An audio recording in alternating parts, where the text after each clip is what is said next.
Assalamualaikum warahmatullahi wabarakatuh.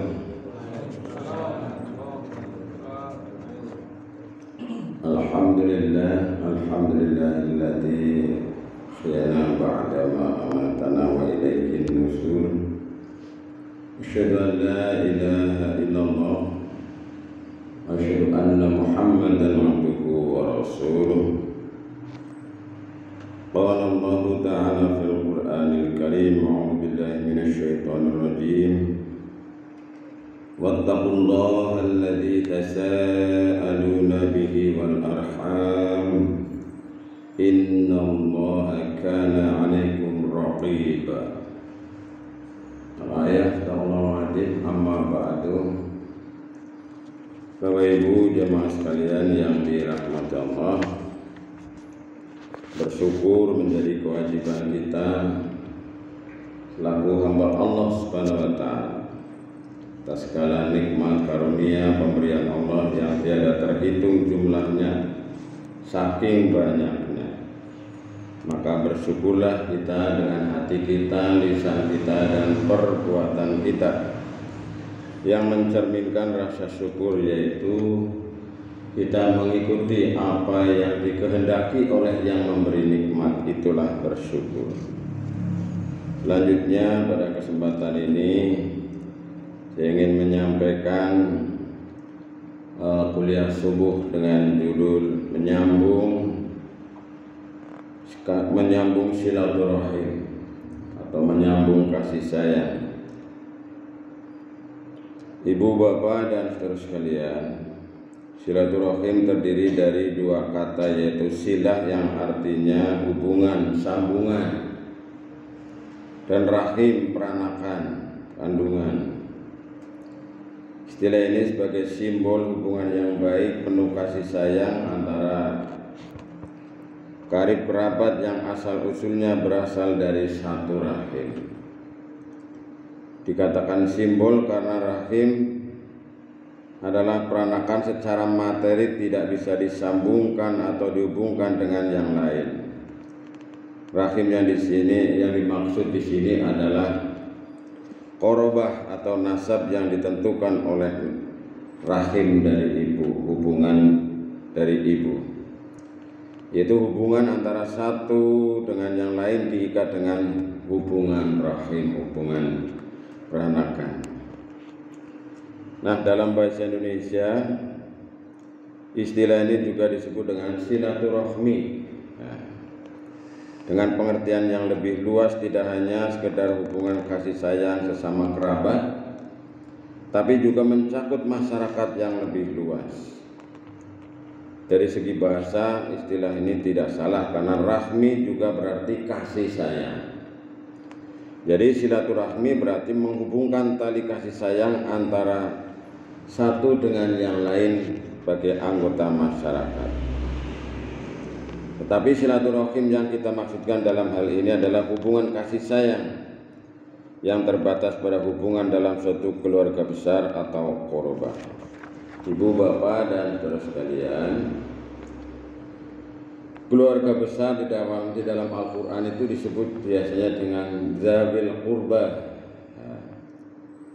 atau ulul qurba atau ulul arham.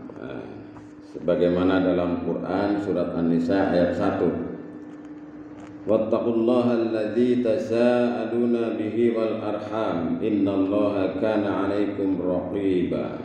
Dan bertakwalah kamu sekalian kepada Allah dengan mempergunakan namanya. Kamu saling meminta satu dengan yang lain dan peliharalah hubungan silaturahim.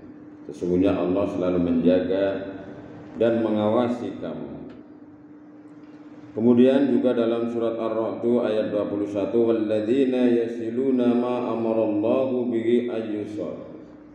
Dan orang-orang menghubungkan apa yang Allah perintahkan supaya dihubungkan, yaitu silaturahim. Jemaah sekalian yang dirahmati Allah. Nah, sekarang kita mencoba melihat, mengaplikasikan dalam kehidupan sehari-hari kita. Mungkin ada saudara kita yang mungkin terputus, terjauh, atau mengalami kerenggangan. Nah, tugas kita adalah menyambung, silah menyambung. Direkatkan kembali biasanya karena masalah-masalah, karena hubungan interaksi, dan juga karena kadang-kadang masalah ekonomi, yang miskin minder dan lain sebagainya. Maka tugas kita adalah menyambungkan. Misalnya dengan bagaimana? Yang pertama, berbuat baik. Nah, ini misalnya apa? Memberi bantuan. Mungkin bapak-bapak ingat, oh ya saya punya saudara di sana, kemudian kita kirim hadiah. Wah, senang. Mau lebaran dikirimi apa, sarung, apa, baju, atau makanan. Oh, ini masih Ramadan, kita kirimi ya. Nah, ini bisa ngirim sendiri, bisa utusan, atau mungkin bisa pesan online kemudian alamatnya ke sana dan lain sebagainya. Jadi banyak hal yang bisa kita lakukan jamaah sekalian. Nah, terutama dengan memberikan bantuan material untuk memenuhi kebutuhannya. Allah meletakkan ihsan kepada dzawil qurba. Jadi yang paling penting jemaah sekalian, kita berbuat baik atau bersedekah atau memberikan bantuan itu kepada keluarga dekat dulu. Ya, kepada dzawil qurba. Dua, setelah berbuat baik kepada orang tua kita. Mungkin kita masih punya orang tua, berbuat baiklah kepada kedua orang tua. Setelah itu berbuat baik kepada keluarga dekat kita, ya, yang masih ada hubungan keluarga dengan kita. Nah, ini yang pertama jamaah sekalian. Kemudian Rasulullah Shallallahu Alaihi Wasallam menyampaikan pesan kepada kita, sedekah kepada orang miskin bernilai 1, yaitu sedekah. Sedangkan sedekah kepada karib kerabat bernilai 2, yaitu sedekah dan silaturahim. Jadi sedekah itu bisa merakatkan persaudaraan. Wah iya, itu si fulan senangnya itu misalnya gulai, wah kirimi gulai.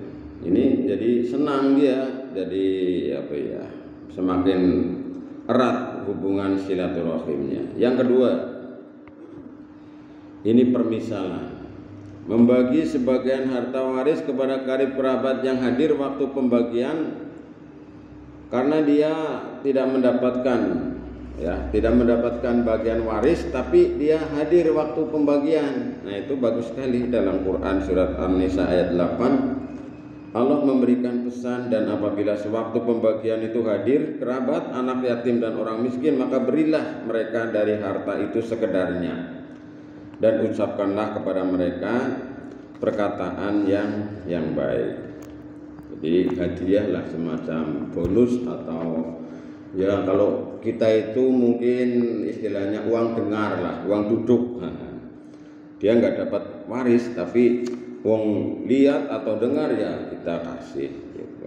Ini diantara. Yang ketiga, memelihara dan meningkatkan rasa kasih sayang terhadap sesama kerabat dengan saling mengenal, menghormati, saling bertukar salam, kunjung mengunjungi, surat menyurat, tukar menukar hadiah, jenguk menjenguk, bantu membantu, dan bekerja sama menyelenggarakan acara-acara. Kalau sekarang udah zamannya online ya, kita sering mungkin ya WA atau telepon atau video call dan lain sebagainya. Maka jemaah sekalian, ini diantaranya bentuk-bentuk silaturahim, dan masih banyak yang lain. Bahkan begini jemaah, kadang-kadang kita mungkin bapak-bapak ini orang-orang kaya, orang agnia, nah kita kalau itu memulai kalau kita punya saudara yang tidak punya kemampuan ekonomi, berarti kita banyak ladang untuk amal. Kalau kita memberi kepada orang yang lebih kaya biasanya kan agak gimana gitu. Tapi kalau saudara kita ada yang kurang mampu, kita memberinya biasanya enak, nyaman, karena tidak ada kendala psikologis. Nah, ini diantaranya. Masih banyak yang lain sesuai dengan kondisi dan situasi masing-masing. Kenapa kita harus membangun silaturahim ini jemaah sekalian? Ini penting sekali. Karena kadang-kadang kita sibuk dengan urusan kita, kemudian kita sudah mapan ekonominya dan sebagainya, kita lupa akan saudara-saudara kita. Yang pertama, mendapatkan rahmat, nikmat dan ihsan dari Allah Subhanahu wa taala. Sehingga Allah itu memberikan curahan rahmatnya, kasih sayangnya, nikmatnya, dan kebaikan-kebaikan Allah itu diantaranya karena kita membangun hubungan yang baik, membangun silaturahim. Bahkan diantara kita, kalau yang secara umum itu di samping kepada keluarga dekat, kita dengan kaum muslimin muslimat kita juga bersaudara. Innamal mu'minuna ikhwatun. Sesungguhnya sama mukmin itu bersaudara. Maka damaikanlah di antara keduanya, demikian pesan Allah dalam surat Al-Hujurat. Nah, menurut para ulama, hakikat dari silaturahim adalah lemah lembut dan kasih sayang. Al-afu wal arham. Dan silatullah dengan hambanya berarti adalah ihsan dan nikmatnya. Dengan demikian orang yang melakukan silaturahim akan mendapatkan rahmat, nikmat dan ihsan dari Allah Subhanahu wa taala. Yang kedua, ini yang paling penting ya.